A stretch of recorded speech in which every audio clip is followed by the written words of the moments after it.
2023, com um distanciamento histórico já, ver que o Roberto voltou no final da vida a ter um carinho total, assim, no torcedor do Vasco, com direito à estátua, com direito a todas as homenagens. Como é que pra você que trabalhou com ele, como é que você vê isso, assim? Cara, o Roberto, a percepção que eu tinha é que quando eu cheguei, ele estava triste. Triste porque ele foi abandonado, vamos dizer assim. Eu posso falar isso porque ele foi abandonado porque os vice-presidentes dele largaram ele para pensar no próximo ciclo eleitoral. E como ele já não tinha força política para se ganhar uma eleição, foram pulando vamos dizer assim, da caravela. Só que o Roberto, cara, sempre foi um cara que dispensa qualquer tipo de comentários. Ele sempre foi um gentleman. Sempre foi um cara... eu não tive a oportunidade de ver ele jogar, mas eu acho que ele foi como pessoa proporcionalmente o que ele foi dentro de campo.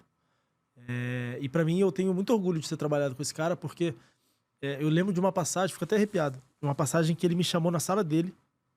Isso foi no caos do caos do caos do caos. Foi assim, no olho do furacão do caos, naquela questão lá da eleição.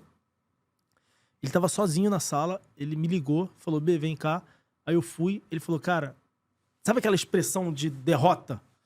Ele falou, cara, eu quero te fazer um pedido. Eu falei, pois não, presidente. Ele falou, cara, você sabe o momento turbulento que a gente tá passando? E eu queria que você fizesse parte da comissão eleitoral que vai fazer parte agora Eu tô montando um grupo de pessoas, acho que eram 3 ou 5, e eu queria que você fizesse parte da comissão da eleição do Vasco. Ou seja, se tem uma coisa que eu sempre fiz questão por onde eu passei, e eu acho que foi por isso que eu trabalhei em muitos clubes, foi não me envolver politicamente. Nunca me envolvi politicamente.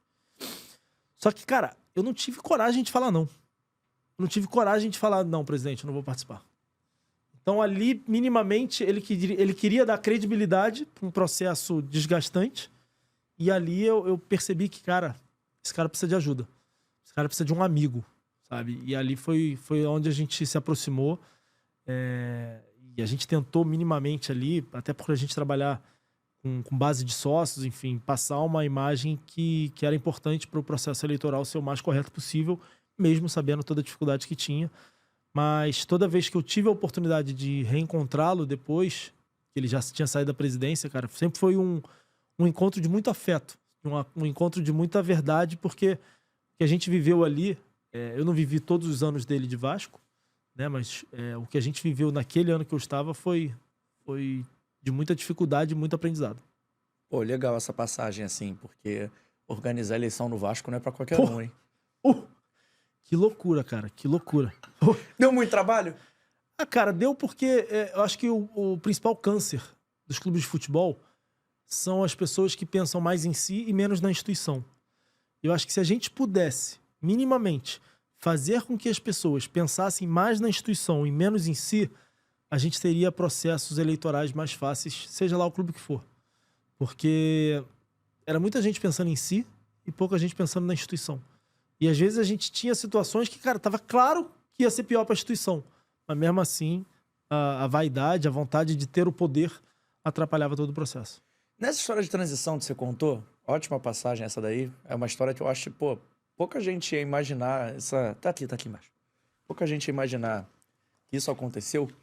Mas eu queria que você falasse um pouquinho mais da transição, porque, assim, você saiu de um presidente que tava ali no momento caótico do clube, ainda num clube caótico, porque era um clube que ia disputar a segunda divisão pela... Segunda vez, que era já um momento difícil. E você tem ali a volta de um cara com uma outra mentalidade. Como é que foi pro Bernardo isso, assim? O Bernardo mais cascudo, já com 1 ano de clube, mas com essa coisa de... E eu não tô aqui fazendo juízo de valor se é certo, se é errado, se é bom, se é ruim. Mas, assim, era um Roberto que tava ali no ano de eleição para um Eurico que chegava fortalecido. E o Eurico que não era muito afeito, pelo menos dava nas entrevistas à internet, que não era muito afeito ao departamento de marketing em si.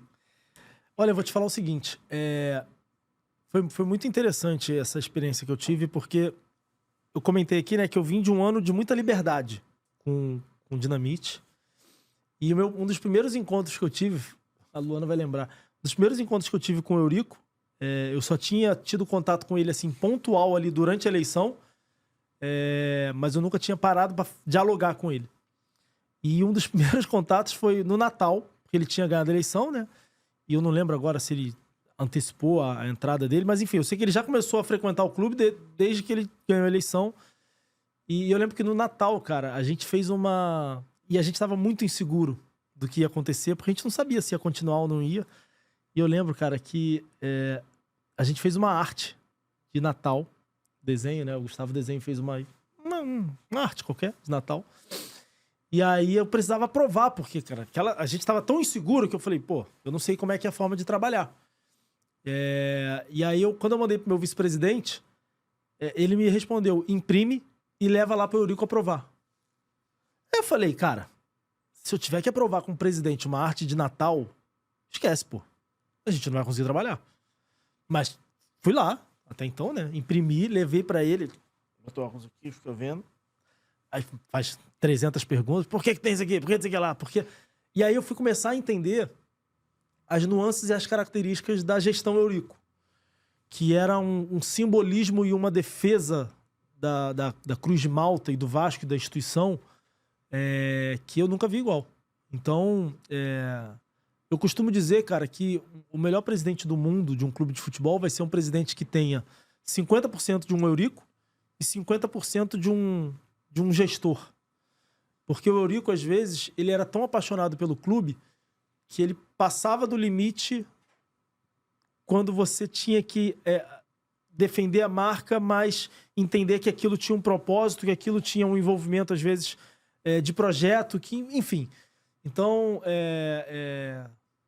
eu aprendi muito com o Eurico também, porque o que esse cara fazia pela instituição, em termos de defesa, mas é claro que às vezes passava do ponto, né? Então, na defesa de algumas negociações, às vezes a gente não conseguia fechar porque a postura dele era muito agressiva. Mas, cara, foi um cara que eu também tenho muito orgulho de ter trabalhado.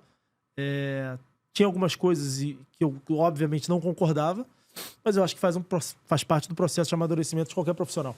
E acabou esse corte? Então calma aí. Antes de eu ir embora, não esquece de se inscrever no canal, ativar o sininho da notificação, deixar o seu like e o seu comentário e, claro, seguir as nossas redes sociais. A gente tá no @Fora do Jogo Cast em todas as redes sociais, mas pelo visto, estamos expulsando, então vai, me ajuda aí!